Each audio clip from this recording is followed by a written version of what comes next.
All right, we back with another video, man. This one's a little bit more serious, man. There's been a lot of talk about the submarine, people dying, implosion. There's been a lot of people, all of a sudden, scientists, and know what an implosion is and know all about submarines since this tragic event happened. But in this video, man, we're going to find out what happens to your body when a submarine implodes. So make sure you guys hit that subscribe button, and let's go ahead and get in the video.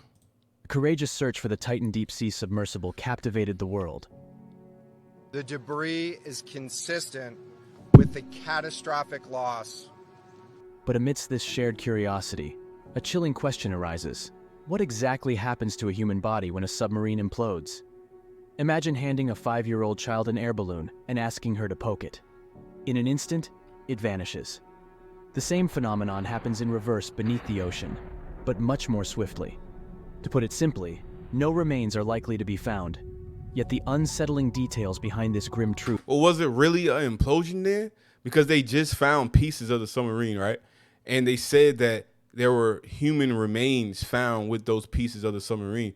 So if there's human remains found and there's no human remains to be found when an implosion happens, wouldn't that mean that it never imploded and something else may have happened? Hey, man, what do I know? What do I know? Truth are enough to haunt your dreams. The term catastrophic implosion has gained even more attention since the United States Coast Guard's recent announcement about the ill-fated Titan submersible. Officials involved in the rescue efforts have discovered the debris, shedding light on the gravity of the incident.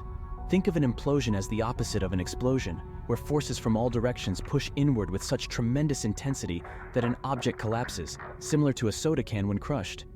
Surprisingly, even the smallest scratch or dent in a submarine structure can create a weak spot vulnerable to the immense pressure applied by the surrounding water. The implosion happens so swiftly that any warnings would be futile. To understand how that's possible, we need to focus on a crucial factor: pressure. Whether it be a person, a fish, or submersible equipment, when they venture underwater, water presses against them from every direction, applying equal pressure on all sides. At the ocean's surface, this pressure resembles what we experience on land, similar to the weight of Earth's atmosphere at sea level. For purposes of measuring it, this is called 1 atmosphere. As we ascend to higher elevations, atmospheric pressure decreases because of less air pressing from above. However, as we venture deeper into water, pressure increases.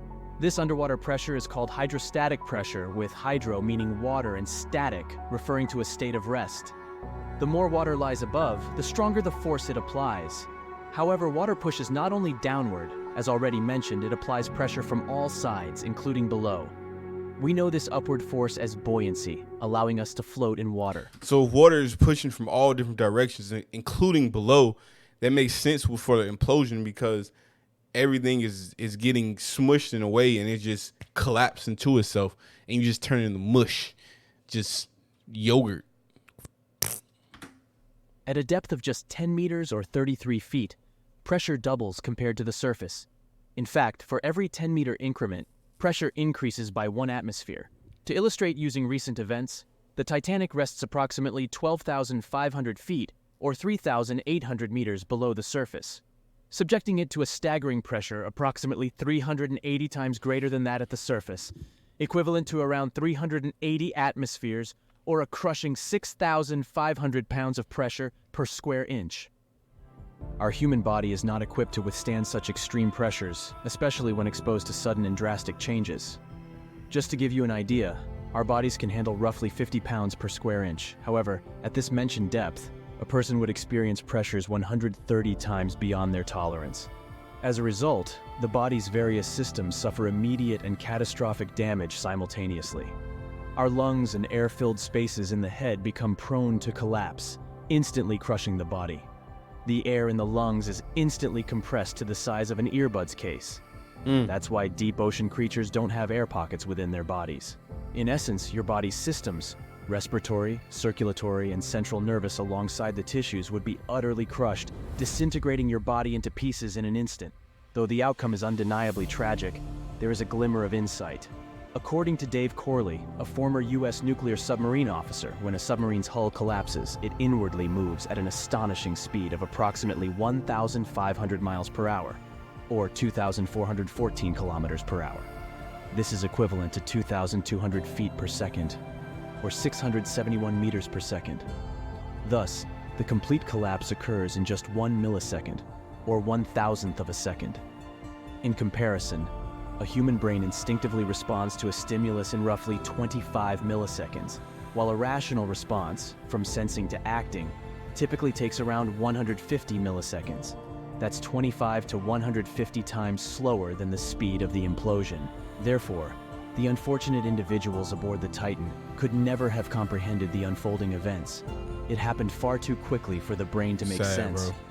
or even transmit Super pain sad, signals. man. However, there's another crucial aspect to consider. Inside a submarine, the air may contain a concentration of hydrocarbon vapors. When the hull collapses, the air undergoes spontaneous ignition, leading to a subsequent explosion after the initial rapid implosion. Temperatures can soar dramatically. In an instant, the explosion engulfs all the crushed fragments. Wait, so it implodes and then it explodes right after the implosion. That's a terrible way to die, man. I see people making jokes on Twitter and Instagram and all these social media sites, but if you really think about that, that's a terrible way to die. But I guess if you don't know what's gonna happen, it happens so quick, it's kind of like dying in your sleep. But at the same time, to be crushed and then exploded and just be burnt to crisp, man, it's super, super sad. Potentially reducing them to ashes and dust. As unfortunate as it may be, this decomposed matter, blending with water, becomes part of marine life.